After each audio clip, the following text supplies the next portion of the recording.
Hi hello welcome to Indian Marmite world. இன்றைக்கி நம்ம என்ன பார்க்க போகிறோன்னா நெல்லிக்காய் ஊறுகாய் எப்படி பண்ணுறதுன்னு பார்க்க போகிறோம். இப்போது அதுக்கு என்னென்னலாம் பொருட்கள் தேவைன்னு சொல்கிறேன், நோட் பண்ணி வச்சுக்கோங்க.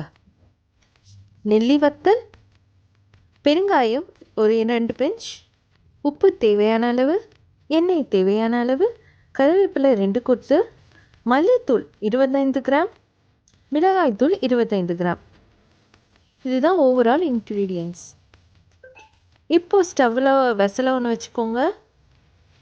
அதில் 2 டேபிள் ஸ்பூன் எண்ணெயை ஆட் பண்ணிக்கோங்க. எண்ணெய் நல்லா ஹீட் ஆகட்டும். இப்போ எண்ணெய் கொதிச்சதும் அதில் 3 ஸ்பூன் கடுகு சேர்த்துக்கோங்க.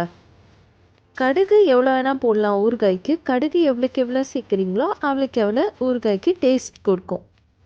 இப்போது கடுகு நல்லா பொரிஞ்சு வரட்டும்.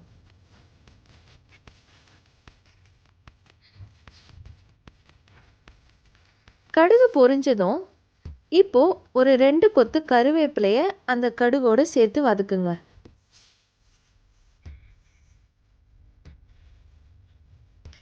இப்போ கருவேப்பிலையும் நல்லா பொரிஞ்சிடுச்சா பாருங்க. அதில் நம்ம பண்ணி வச்சுருந்த நெல்லி வத்தலை போட்டு நல்லா வதக்கி விட்டுக்கோங்க. அதில் மிளகாத்தூள் 25 கிராம் உங்கள் காரத்துக்கு ஏற்ற மாதிரி சேர்த்துக்கோங்க. அப்புறம் மல்லித்தூள் ஒரு 25 கிராம் சேர்த்து நல்லா மிக்ஸ் பண்ணிக்கோங்க. இப்போ கடைசியாக இன்னும் டேஸ்ட்டை கூட்டுறதுக்கு அது கூட பெருங்காயமும் போட்டுக்கோங்க. இப்போ நல்லா மிக்ஸ் பண்ணி விடுங்க. நம்மளோட நெல்லிக்காய் ஊறுகாய் ரெடி. லைக் பண்ணுங்கள், ஷேர் பண்ணுங்கள், சப்ஸ்கிரைப் பண்ணுங்கள்.